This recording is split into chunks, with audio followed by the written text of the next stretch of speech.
Hello and welcome everyone joining today's call. This is the AMC Entertainment Holdings third quarter 2025 earnings webcast. At this time, all participants are in a listen-only mode. Later, you will have the opportunity to ask questions during the question and answer session. To register to ask a question at any time, please press *1 on your telephone keypad. Please note this call is being recorded. We are standing by if you should need any assistance. It is now my pleasure to turn the meeting over to John Merriweather. Please go ahead. Thank you, Sabrina. Good afternoon. I'd like to welcome everyone to AMC's third quarter 2025 earnings webcast. With me this afternoon is Adam Aron, our Chairman and CEO, and Sean Goodman, our Chief Financial Officer. Before I turn the webcast over to Adam, I'd like to remind everyone that some of the comments made by management during this webcast may contain forward-looking statements that are based on management's current expectations.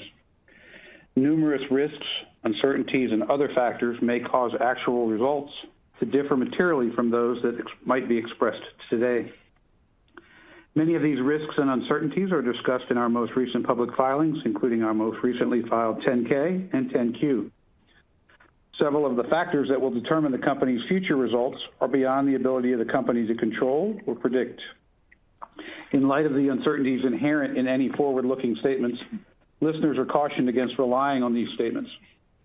The company undertakes no obligation to revise or update any forward-looking statements, whether as a result of new information or future events. On this webcast, we may reference non-GAAP financial measures such as adjusted EBITDA and free cash flow. For a full reconciliation of our non-GAAP measures to GAAP results, please see our earnings release posted in the Investor Relations section of our website earlier this afternoon. After our prepared remarks, there will be a question and answer session. This afternoon's webcast is being recorded, and a replay will be available in the Investor Relations section of our website at amctheaters.com later today. With that, I'll turn the call over to Adam. Thank you, John. And good afternoon, everyone. Thank you for joining us today. At AMC, we're especially pleased that with revenue of precisely $1.3 billion and adjusted EBITDA of $122 million, yet again for another quarter, AMC Entertainment comfortably beat Wall Street consensus assessments for both our revenue and adjusted EBITDA. As has often been the case in the recent past, AMC's leading market position and the skills demonstrated in the implementation of our numerous and important marketing, operations, and cost containment strategies allowed us for yet another time to overperform the expectations of those who underestimate us. As we look at AMC's third quarter results, and for that matter, the full year to date, calendar year 2025 is turning out exactly, and I mean exactly, as we have long predicted. Due primarily to the timing of major studio film release dates, a weak first quarter was followed by a blazing hot second quarter, which then was followed by a softening third quarter. We continue to expect, however, that the year will culminate in what we hope will be quite a strong year-end in quarter four. Hello, Universal's Wicked for Good. Hello, Disney's Avatar Fire and Ash. Indeed, a broad array of appealing movie titles will be coming out before year-end. Our prediction of a so-so third quarter industry box office turned out to be true, as the North American box office declined some 11% following tough comparisons against last year's strong third quarter. But when evaluating AMC's performance in the context of the third quarter's challenging industry-wide environment, I see our company firing on all cylinders: marketing prowess, operational strength, financial discipline. All are direct evidence that AMC is very well positioned to capitalize on the box office growth that we believe lies just ahead. Remember that about two-thirds of our incremental revenue drops to the adjusted EBITDA line. So, when industry revenues rise, which we believe they will in Q4 of 2025 and again throughout 2026, AMC's financial results should rise even more rapidly. The third quarter industry-wide softness should not be a cause for alarm, nor a harbinger of some negative trend about which to hand-wring or worry. To the contrary, we expect that the fourth quarter industry-wide box office will turn out to be the highest grossing fourth quarter in 6 years. We also continue to believe that the size of the 2026 box office will be dramatically larger than that achieved in 2025. There are clearly bright spots in AMC's third quarter financial results that bode well for AMC, with it expecting rising industry-wide box office in the fourth quarter of this year and again throughout 2026. Specifically, AMC outperformed the industry, achieving all-time record admissions revenue per patron of $12.25. In addition, food and beverage continues to be a shining success for us, as we achieved the second highest food and beverage revenue per patron in our company's entire 105-year history of $7.74. Combining revenue increases with aggressive cost management, it is noteworthy that in the third quarter, we grew our consolidated contribution margin per patron by 9.2% compared to the prior year, and this metric is now approximately 54% higher than it was pre-pandemic in 2019. The improvements in our efficiency as a company are one of the reasons we are standing proud and tall today. Despite an industry-wide box office that was well below the third quarter of last year, AMC also generated improvements to cash used in operations and in free cash flow when compared to the same time of a year ago. And also, looking at the third quarter, it is especially satisfying to us that in the United States, during the third quarter, AMC significantly increased its market share. So much so that in looking at studio-reported grosses for the full year to date, January and September, AMC's market share increase handily outshined that of any other movie theater circuit in the country. AMC's share now approximates 24% of the domestic box office versus 15% for Regal and 15% for Cinemark.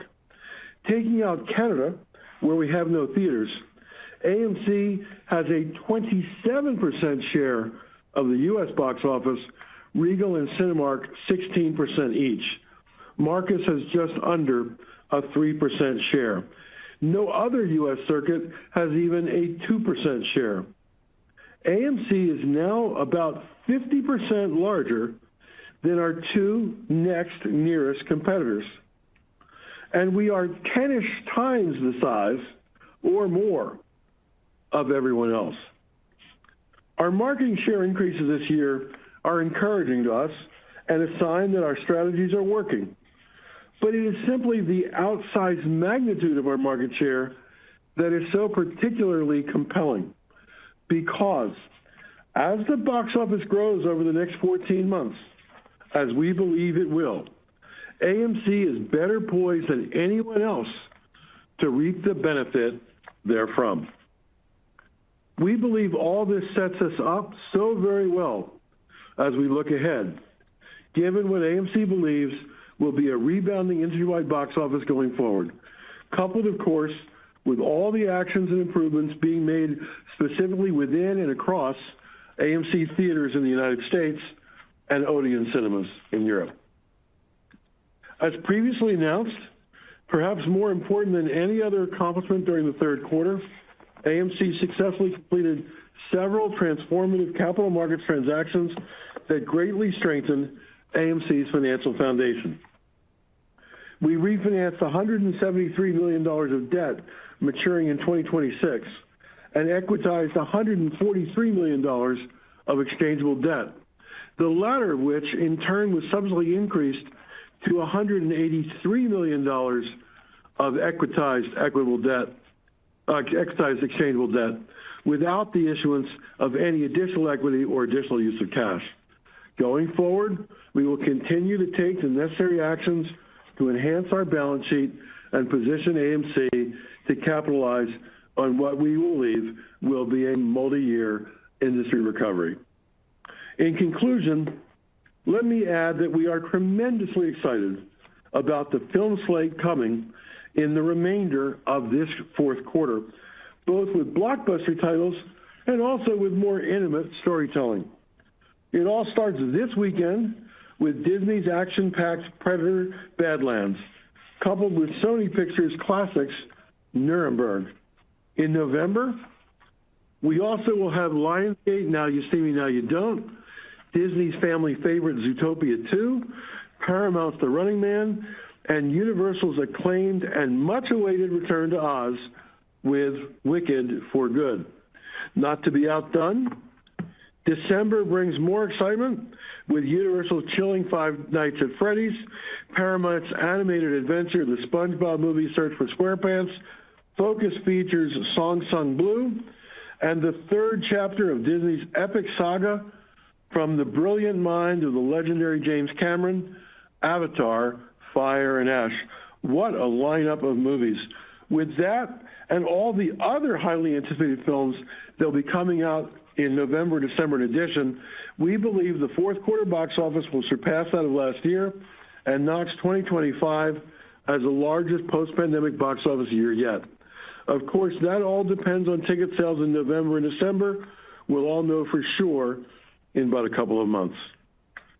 To put an exclamation point on that expected box office growth in the near term, if one sets aside the anemic first quarter of 2025, the domestic industry-wide box office has actually been on a $10 billion pace since April 1.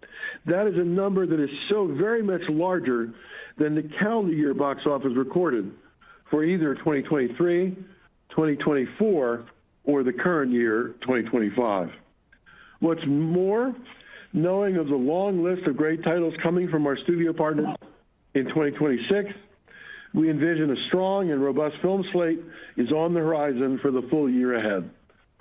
Sean, let's go into the quarter in more detail. Thanks, Adam, and thanks everyone for joining us today. As predicted, the third quarter was relatively soft compared to last year. Nonetheless, while the North American box office was down 11%, AMC's consolidated admissions revenue was down by only 3.9%, and domestic admissions revenue was down by only 5%. This reflects the meaningful growth in our market share, thanks to the power of our premium large format offerings, unrivaled loyalty programs, innovative marketing, promotions, and pricing. This afternoon, I'd like to focus my comments on several key third quarter performance metrics that clearly demonstrate underlying strength of our business. Our consolidated revenue per person increased by 7.5% versus last year and is now 47% above pre-pandemic Q3 2019. This remarkable growth is driven by a 60.5%, that's 60.5% increase in food and beverage revenue per patron and 33.8% increase in admissions revenue per patron, all relative to Q3 2019. These are impressive metrics, yes, but even more important is the incremental profit that we generate with each additional moviegoer. Our measure of this is contribution margin per patron, and we define it as total revenue minus both film exhibition and food and beverage costs divided by total attendance. In the third quarter, we grew our consolidated contribution margin per patron by 9.2% compared to the prior year, and this metric is now approximately 54% higher than in 2019. From a segment perspective, our U.S. operations delivered a truly exceptional quarter. Consider the following. In Q3 2025, our domestic adjusted EBITDA reached $111 million, This is nearly $4 million more than in Q3 2019, despite us selling 18.9 million or 31% fewer tickets than we did in Q3 2019. This achievement was possible because domestic revenue per patron was 50% higher and domestic contribution margin per patron was 57.5% higher than in 2019. Turning to our Odeon operations, the European industry was challenging in the third quarter, with attendance at our Odeon cinemas down 11.4% versus the prior year. Nonetheless, the business continued to deliver strong fundamental results, with total revenue per patron up 13% and contribution margin per patron up 14.4% compared to last year. Total international revenue per patron is now up 37% versus 2019, and international contribution margin per patron is up 42.2% compared to 2019. These results are evidence that the box office does not need to fully recover for us to achieve pre-pandemic levels of adjusted EBITDA. This is thanks to a combination of initiatives focused on theater portfolio optimization, operational efficiencies, food and beverage innovations, industry-leading marketing programs, and the ongoing success of our AMC Go Plan. Over the last few years, we have taken meaningful steps to optimize our theater portfolio. This includes rent negotiations, the closure of underperforming locations, and selective capital deployment in new and existing high-performing locations. In 2025 alone, we closed 20 locations and we opened 3. And since January 2020, we've now closed 212 locations and opened 65 for a net reduction of 147 theaters, or about 15% of our fleet. Going forward, we'll continue to strategically manage our theater portfolio to optimize profitability. Moving to the balance sheet, we ended the quarter with cash and cash equivalents of $365.8 million. This excludes restricted cash of $51.1 million. Our free cash flow in the fourth quarter will inevitably be dependent on the box office during the next 2 months. Provided this turns out in line with our expectations, we anticipate being free cash flow positive for the 9-month period ending December 31st, 2025. From a capital expenditure perspective, we expect full year 2025 CapEx, net of lease incentives, to be in the range of $175 to $225 million. Our capital allocation priorities remain: 1, maintaining adequate liquidity and financial flexibility. 2, strengthening the balance sheet. 3, elevating the guest experience. 4, pursuing high-return growth initiatives. This disciplined approach to capital allocation reflects our commitment to building an increasingly strong and resilient company to deliver long-term shareholder value. And since the beginning of 2022, we've now lowered the principal value of our debt, finance leases, and COVID-related lease deferrals by nearly $1.5 billion. And we're not yet done. We'll continue to take decisive steps to strengthen our balance sheet so that we are increasingly well-positioned as the box office recovery continues.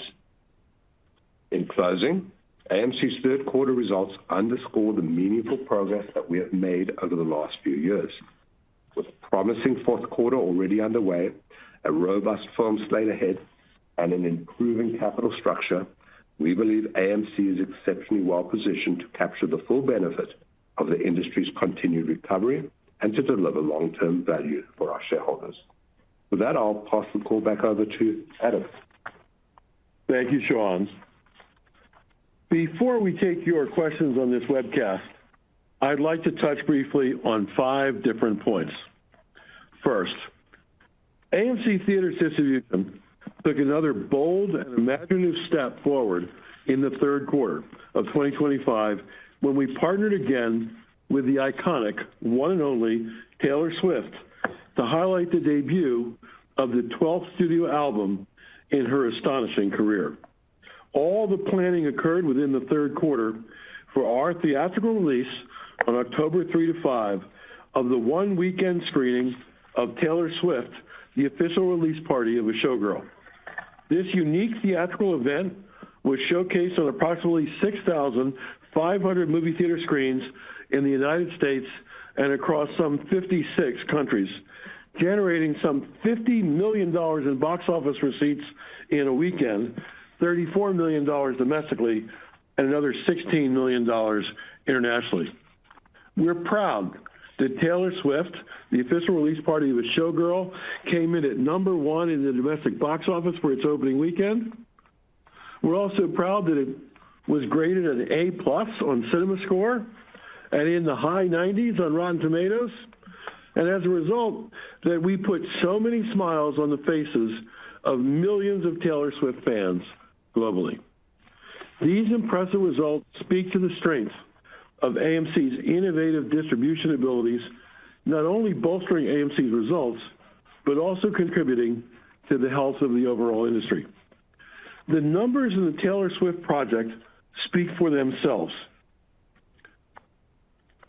To that end, here's a number for you, 7.5. 7.5, you ask? It is incredible to think, but from start to finish, from the time of our very first phone call about this potential project to generating from some 56 countries fully $50 million in box office ticket sales receipts, plus, of course, food and beverage revenues in addition, AMC pulled all this off in only 7.5 weeks. 7.5 weeks from first conversation to completed project. And going back to the concept of our success in increasing AMC's outsized market share in the U.S. and Canada, of course we take some real satisfaction that our normal market share has now grown up to 24%. But on the Taylor Swift official release party of A Showgirl event, AMC's market share was an ever so ebullient 36%. As excited as we are by the numbers, it is especially gratifying to us that after our immensely successful 2023 experience with Taylor, she came back to AMC for another round in 2025. What a compliment it is to AMC that the Swift family was so pleased with us that they came back another time. I've said this often before, but I want to say it again. Our every interaction with Taylor, with everyone in the Swift family, and all the people in her camp, all those interactions, every single one, has been nothing less than a true joy and an honor and a privilege for AMC. I say this with all the sincerity I can muster. Thank you, Taylor. We are so proud to be a small part of your team. This all leads us to believe, by the way, that while our bread and butter will always remain the vast output of the current studio system, in the future, there also is clear opportunity on an incremental basis for AMC to create and distribute more theatrical content. Second point, speaking of adding more content for our screens, I am especially optimistic that we can do more on a cooperative basis with Netflix. During the third quarter, we opened a new dialogue between AMC and Netflix that led to our showing K-pop Demon Hunters over Halloween weekend. Not surprisingly, given our array of theaters and our loyal customer base, AMC generated more than a third of all the U.S. theater guests seeing K-pop last weekend. The talks with Netflix are in their infancy, and we do not know yet the ultimate size there can be for this potential cooperation. There is much still to work out, especially, for example, on Windows. But even so, realizing that Netflix is a great company and the largest streaming service on the planet with an enormous amount of content, and that AMC is the largest movie theater chain in the world, sitting here today, I am highly confident that there is more to come with our two companies working cooperatively together. Stay tuned. Third, Again, on generating more content. Given the success we've demonstrated with Taylor Swift and Beyonce, and when you factor in that we have now built the technical capability, and this is unknown to many of you, to be able to live broadcast events to 277 of our 530 theaters in the United States, and to a similarly large percentage of our theaters in Europe. I believe there is dramatic opportunity for AMC to broadcast live concerts and live sporting events on our giant screens. We intend to make this pursuit one of our highest priorities for 2026.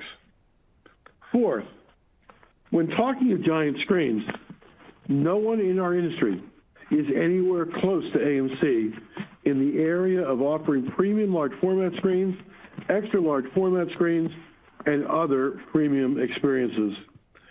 With 223 IMAX screens globally, and right at around half of the IMAX screens in the United States, we are a significant recipient to share in IMAX's obvious success.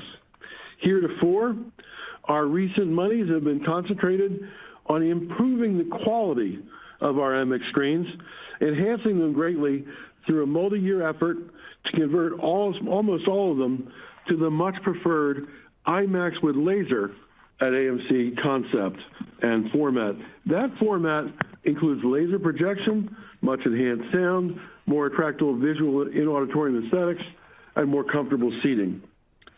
Depending upon your view of the terminology, that effort to upgrade our IMAX theaters to IMAX with laser is now either in the back stretch or the home stretch, such that we are now turning our attention to another notion that we have in fact entered into discussions with IMAX about once again increasing the number of our IMAX locations as well. Similarly, we are so incredibly pleased with our investment in Dolby Cinema PLFs, which are doing so very well for AMC. We currently have 177 installed globally, and as we announced earlier this year, we are so confident in our success with Dolby Cinema that we would like to grow that count of Dolby auditoriums by around 25% over the next few years. And while today we only have 6 ScreenX auditoriums and no 4DX auditoriums, again earlier this year we signed an agreement with CJ to exponentially increase our count of their 2 premium offerings within the AMC and Odeon fleet of theaters. Not to be outdone only by our so-called third-party PLFs, AMC also has 147 of our own house brand PLFs, primarily branded Prime in the United States and iSense in Europe. I would expect that in the next couple of years, our house brand PLF locations will also grow in numbers, and specifically that with Prime in the United States, we will double, possibly even triple, the number of our Prime auditoriums. And in a fast-moving advance for AMC, we've moved ever so quickly to introduce what we call our extra-large format screens with our new XL offerings, which I might add command a price premium in ticket price. Launched just a year and a half ago, we already have 151 XL screens installed and delighting moviegoers, 67 in the United States and 84 in Europe. By next Christmas, that number should about double. I expect that we'll have in the vicinity of around 300 or so XL screens in full operation a year from now. You all likely know that premium large format and extra large format screens greatly appeal to moviegoers. But what I find particularly impressive is that we have pulled off this great commitment to increasing and enhancing our premium experiences, all the while living within our very tight $175 million to $225 million annual net capital expenditures targets. And finally, the fifth point, as you might expect, AMC is actively canvassing how AI, artificial intelligence, can be used both to make our company more efficient, but also to dazzle our guests.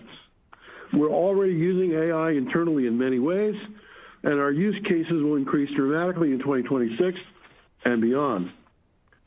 But especially interesting, during the third quarter, we found our first way to participate in AI-powered technology that already is dazzling those people seeking engaging out-of-home entertainment. In August, we made a single-digit multi-million-dollar equity investment in Nova Sky Stories, a company brilliantly conceived and led by its visionary founder, Tesla board member Kimball Musk, and brother of Elon. Nova Sky Stories was created a few years ago when Kimball acquired the former aerial drone division of Intel. He has since turned its cutting-edge and leading AI-powered technology into also crafting extraordinary storytelling aerial drone shows that fascinate both free guests and paid ticket buyers alike. Key in on that paid ticket buyers notion. As Nova Sky Stories creatively lights up the dark evening skies with its just wonderful aerial drone light shows. Nova's most recent effort was in September, a truly mind-bending Grace for the World concert and aerial drone light show that took place over St. Peter's Square in Rome in full cooperation with the Vatican in conjunction with its Jubilee. You can see footage on Disney Plus, which telecast it live, and stunning excerpts can be found throughout YouTube. The next incredible Nova Sky Story show will take place at the Rose Bowl in Los Angeles just next weekend on Saturday, November 15. For more information, check out www.novaskystories.com. That's Nova for Nova, skystories.com. In addition to just investing in this company with what we expect will be its explosive growth financially in 2026 and 2027, there is much that AMC Entertainment can and will do together in cooperation with Nova Sky Stories. More details about that to come in the coming year. I'll wrap up our webcast today by saying that AMC is so very excited about the 8-week sprint that we have in front of us to finish out 2025. Over the next 2 months, it will be movie after movie after movie. I can't wait for Nuremberg this weekend.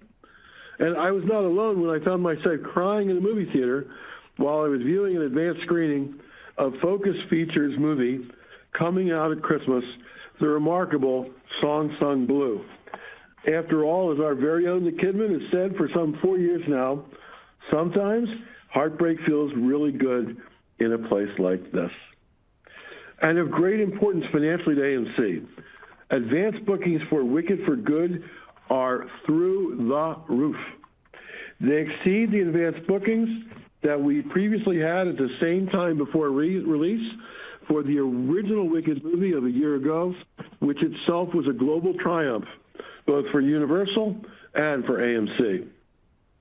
And then, what is there to say to James Cameron, storyteller extraordinaire? The entire world is on pins and needles waiting to see your latest sure-to-be masterpiece, Avatar, Fire and Ash. With that, Sean, let's go to questions from our shareholders and from analysts. So, Sabrina, could you repeat the instructions for our analysts online? Absolutely. Thank you. If you'd like to ask a question, please press star 1 on your keypad. To leave the queue at any time, press star 2. Once again, that is star 1 to ask a question, and we'll pause for just a moment to allow everyone a chance to join the queue.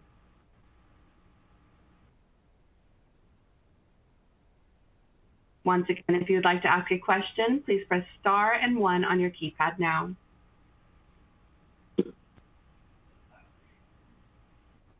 And we'll take our first question from Eric Wold with Texas Capital Securities. Your line is now open. Thanks. Good afternoon, Adam and Sean.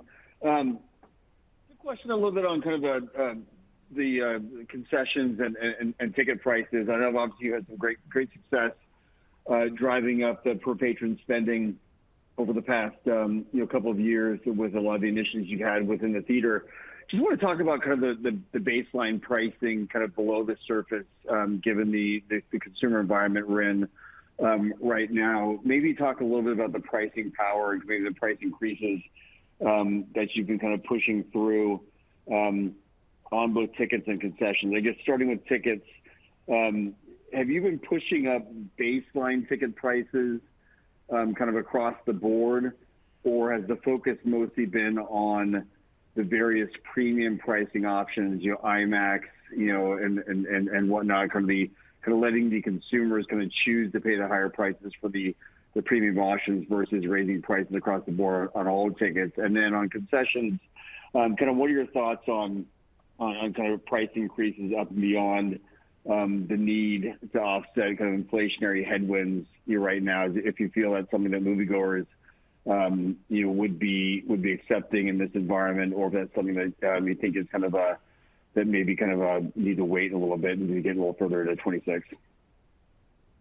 That's the question. Thank you, Eric. Nice to talk to you again, as always. I have to be we're happy to talk to the point, but I got to be very careful, because it is patently illegal to talk about pricing thoughts on a going forward basis, because that could be interpreted to mean signaling to competitors. But I can comment on our pricing actions previously, and you can read into those whatever you want to read into those. If you look at our ticket pricing of $12.24 that was achieved in the third quarter, which is on a consolidated basis, it was the highest number we've ever had in our history.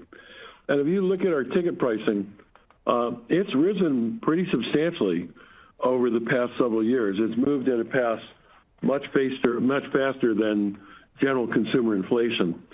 And I would especially point you not only to looking at our consolidated prices, but looking at our prices by geographic segment.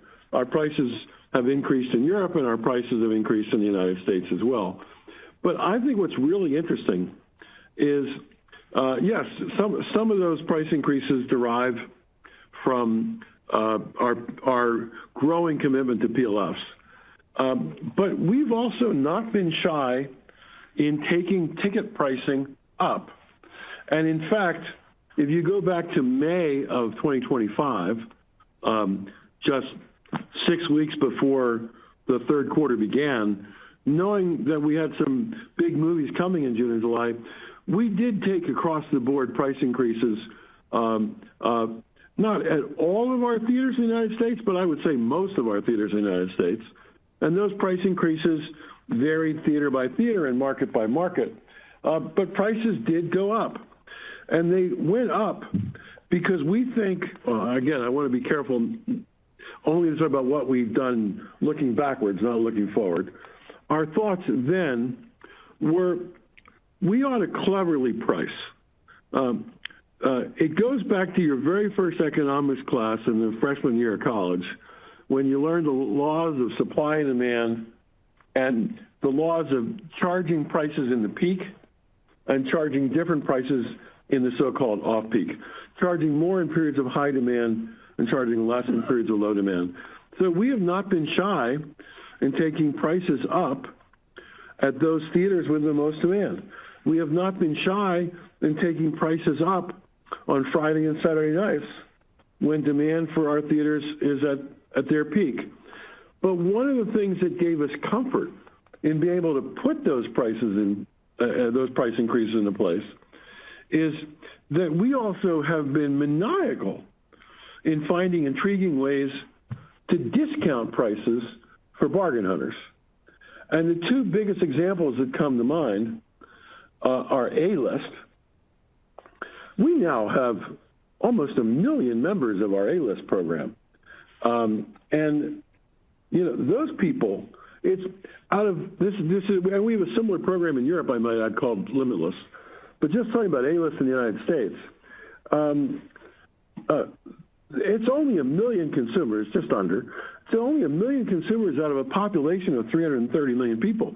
But these people account for 15% of our total patronage at AMC. That's like an incredible number from only 1 million people. And those people are paying between $20 and $28 a month. And on average, they're seeing 2.4 movies a month on average. But they're entitled to see 4 movies a week. That's theoretically 17 movies a month. And they're getting all that for, depending upon what geographic market they live in, between $20 and $28 a month.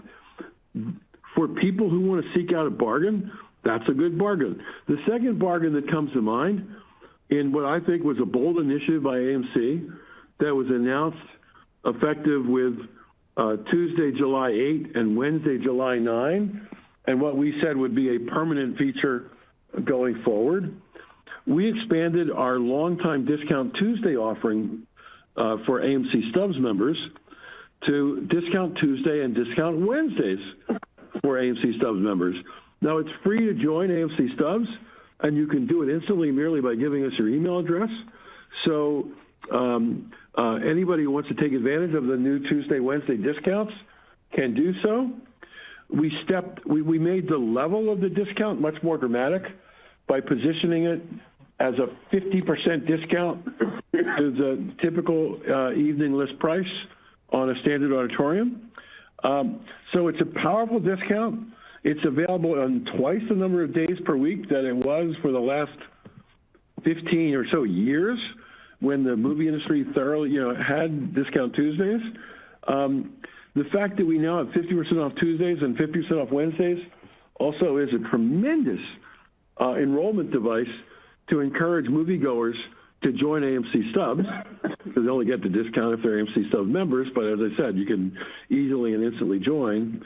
And so, AMC is committed to offering bargains, but we've also proven in the past that we believe we not only can offer premium experiences, which in themselves command premium prices, but we believe, and we demonstrated through our past actions, again, not signaling about the future, that we are willing and able to raise price across the board. As for food and beverage pricing, I'll let Sean talk to that and our otherwise impressive strength in the area of concessions. Thanks, Adam. Clearly, food and beverage is a key focus area for us, as one would expect, right, because of the profitability of that segment.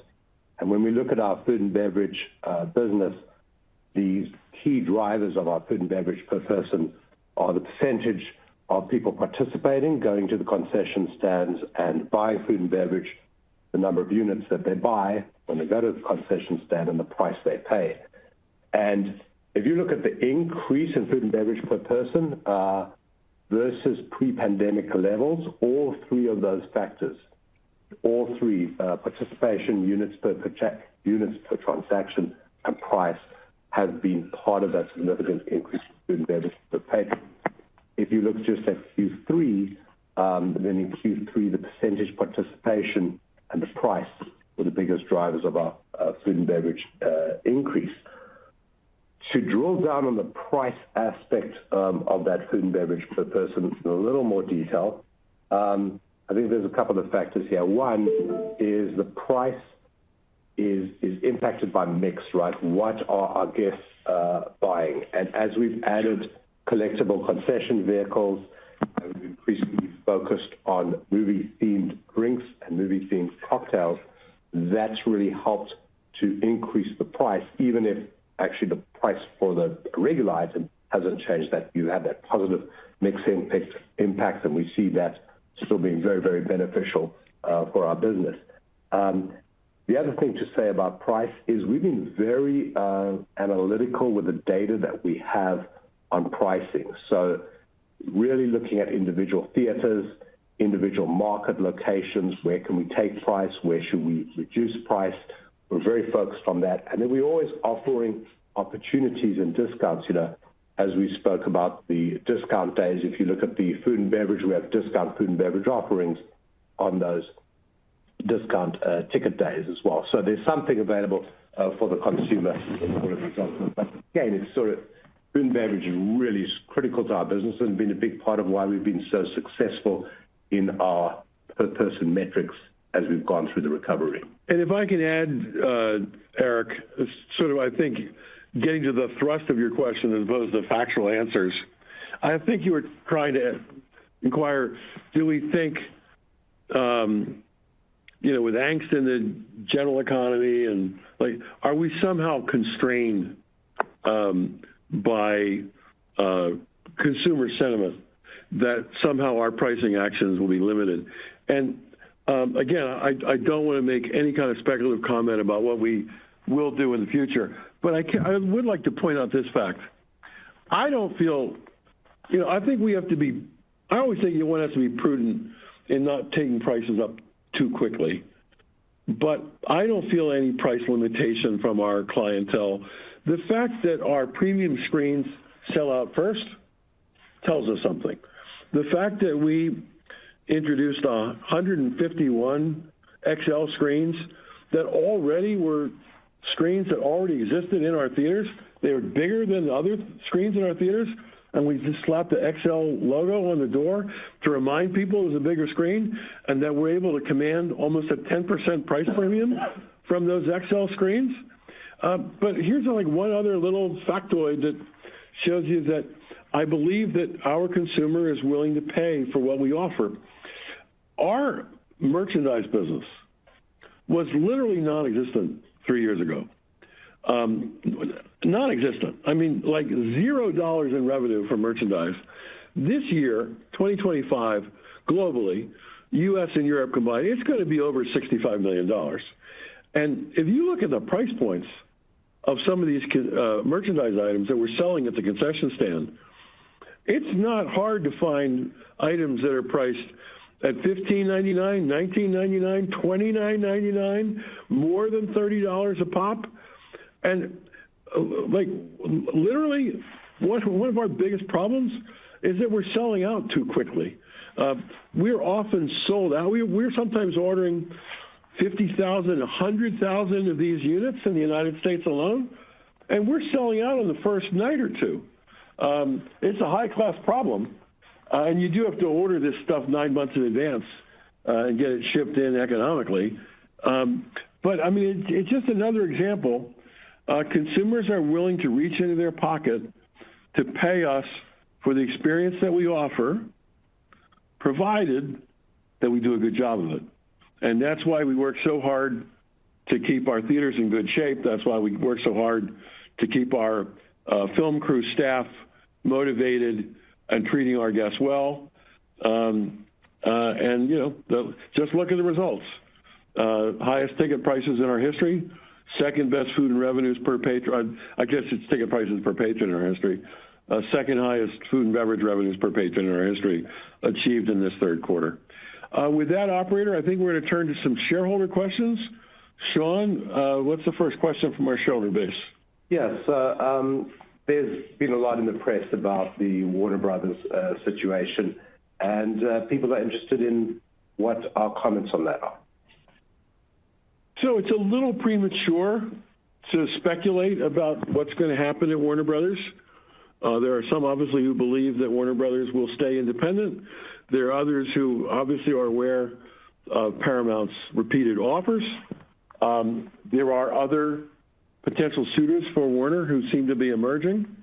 Let me just say this, because it's not a reality yet, and so there's no real need to speculate too much. I would like to comment that AMC is thrilled beyond thrilled that David Ellison and his organization, led by Jeff Shell, have bought Paramount. We think they're going to do a spectacular job, and they have committed to greatly increasing the movie count that Paramount will be releasing going forward. Paramount was down to 7 movies a year. We think that Paramount is on record as saying they want to more than double that movie count as quickly as they can under the ownership of David Ellison.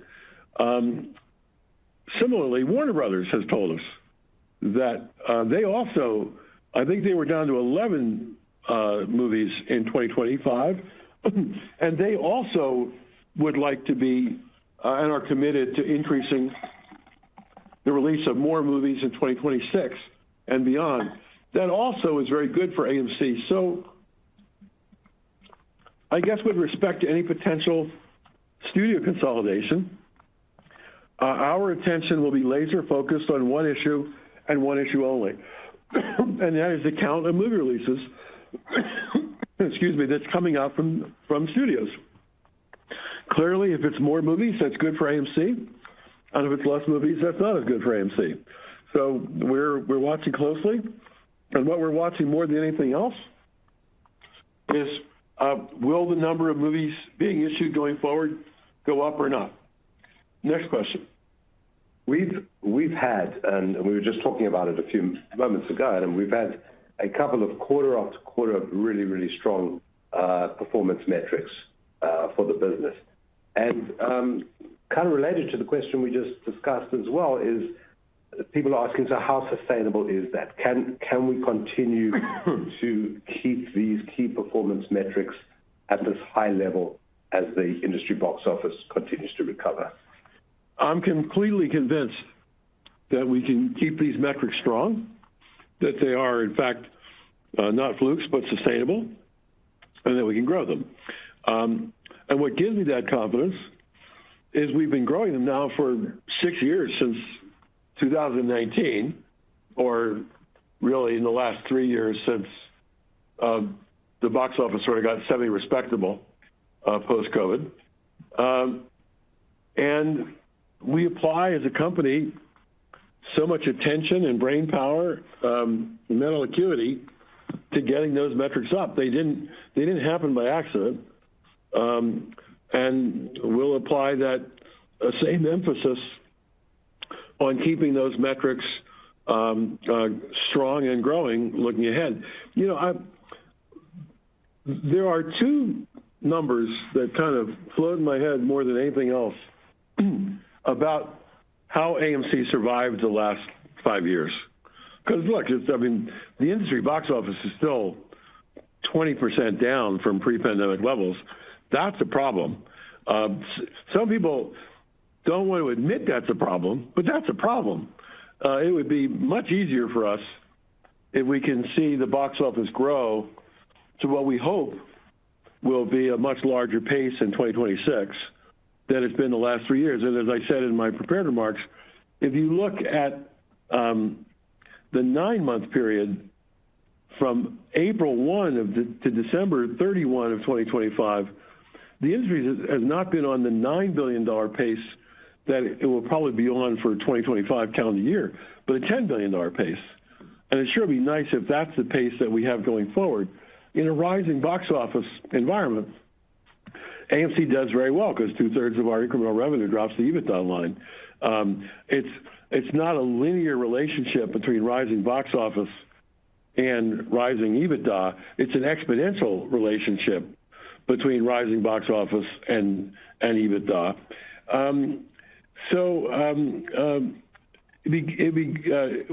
This same attention that we're paying to keeping these metrics strong comes much more easily in a growing box office. The other metric, the number I said there are two numbers that float in my head. Look at our contribution per patron. Our contribution per patron, pre-pandemic 2019 versus today, it's up 54% in 6 years. 54% increase in contribution. We would not be alive today had it not been for our ability to increase our contribution payment per margin by 54%. We are simply a much more efficient operator than we were pre-pandemic, and we don't need the box office to come all the way back to pre-pandemic levels for us to be very successful at the EBITDA line. This other number that floats in my head, of course, is we raised $4.5 billion of equity over the past 6 years and $2 billion of debt, which we have since repaid off. Not only the $2 billion that we raised, but we paid off more than $1 billion more than that. So our debt levels are actually lower today than they were going into the pandemic. but we still owe so much gratitude to our shareholder base, especially our retail shareholder base, who stayed with us all these years, because their belief in our future, their willingness to let equity come into our coffers, to keep our cash reserves robust and healthy and strong, are why we made it. Next question. Do you want to comment a little bit about the M&A environment? We recently noticed Canopolis's acquisition of Imagine Entertainment, and any thoughts on the M&A environment in this industry for us? Sure. So we ended the third quarter with $363 million of cash on hand. Every dollar of that cash is earmarked. So now's not a great time for us to be diverting cash to other strategies other than running our company well and strengthening our balance sheet. Similarly, we are out of shares. So it's not like under the current situation, we could use share equity capital as a currency for M&A activity. Having said that, over time, our cash reserves will grow from whatever means. And when I look at the M&A environment, it looks quite attractive to us right now. Canopolis, a very high-quality operator in Europe, bought 14 movie theaters in the United States at 5 times trailing EBITDA, 5 times. No, it's only 14 theaters. Like you couldn't buy AMC for 5 times EBITDA because we're 900 theaters, not 14. But it does tell you that there are plenty of movie theater circuits out there who have less than 1% market share, less than 2% market share, where we, AMC, if we had cash to deploy for M&A purposes, could pick them up at bargain levels, and then arbitrage them into being worth much more if they were part of the AMC network. And not only much more merely because we trade at higher multiples than what you might pick up some of these circuits for in the cheap, but also because if those theaters were run by AMC, we believe they would do better. We have better marketing strategies. We have better purchasing power. And I think our ability to deliver the numbers bottom line beat a lot of the smaller operators who are still around in what is still a quite fragmented industry. 40% of the industry is still coming from very small operators. So I think the M&A market is ripe for us to move if we have the resources to move. Today, we don't have those resources. But I can tell you that we are paying a lot of attention to M&A activity. We're still analyzing a lot of potential combinations, small ones, not necessarily big ones. It appears to us there is opportunity out there for us at hand when it's the right time for us to move intelligently, and that is as we can do it without compromising either our cash reserves or our absolute commitment to strengthening the balance sheet. Final question here regarding the loyalty programs. We provided a lot of additional benefits to our loyalty members recently. And so people are just asking for an update about that. How's that going with things like Discount Wednesdays? So we did just add a significant benefit by adding Discount Wednesdays to the mix of Discount Tuesdays. Remember, one of our tiers of AMC Stubs is AMC Stubs A-List. Back in May, we enhanced the benefits of A-List. A-List was quite successful for us before. You used to be able to see 3 movies a week. Now you can see 4 movies a week. We made it much easier to use the A-List program because you no longer need to fish for state ID, a driver's license. To get in, you're using your A-List. You just have to flash your phone because we added a picture ID to your profile within our A-List, within the app, within the AMC app for A-List. So like that's all good. We did add a lot of benefit, but the results are just great. A-List started out right after COVID when we reopened theaters in 2020, having only about 500,000 members. It's up to close to 1 million, so that's doubled over the last 5 years. We also introduced a new tier of stubs, our loyalty program on January 1, called Premier Go, which gives people double the points generosity that a so-called insider, a member of our free tier, gets, and gives them other benefits. It's a path to getting from insider to Premier. Premier, you got there by paying $15 a year, now $18 a year. Speaking of price increases, now $18 a year. I guess my marketing department would insist I say it's $17.99, so it's not quite $18, right? So in the consumer's head, we only raised it by $2, not $3. But with Premier Go, you get this increased generosity level. It's not all the way to the generosity level of Premier because Premier is a 5 times level of discount. But you earn Premier Go not by paying us a $17.99 purchase price, but you earn it basically by making 8 visits a year to our movie theaters, which isn't that hard to do. But here's the number.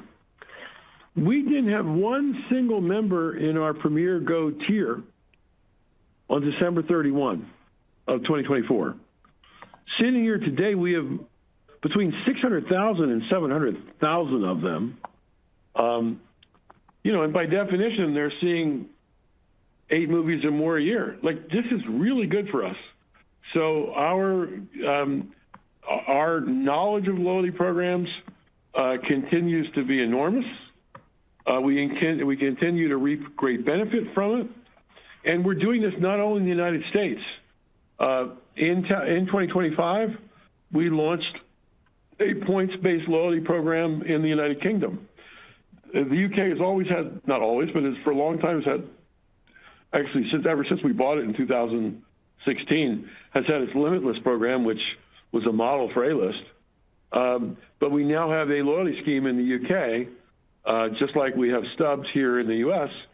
And that loyalty program in the UK is also being spread to some of our other country territories across Europe. So this is an area where we know we're doing, and and it's one of the reasons why we're optimistic for our future. With that, I think, is that the last question for today?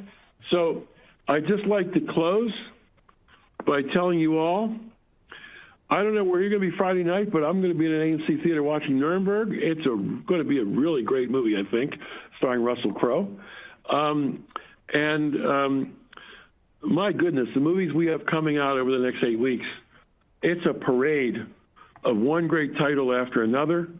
I think I can say with some degree of confidence, America and the world is going to be in movie theaters in November and December. We hope we can count you among them. Thank you for listening to us today and joining. We'll talk to you again soon. All the best. Thank you. This brings us to the end of today's meeting. We appreciate your time and participation. You may now disconnect.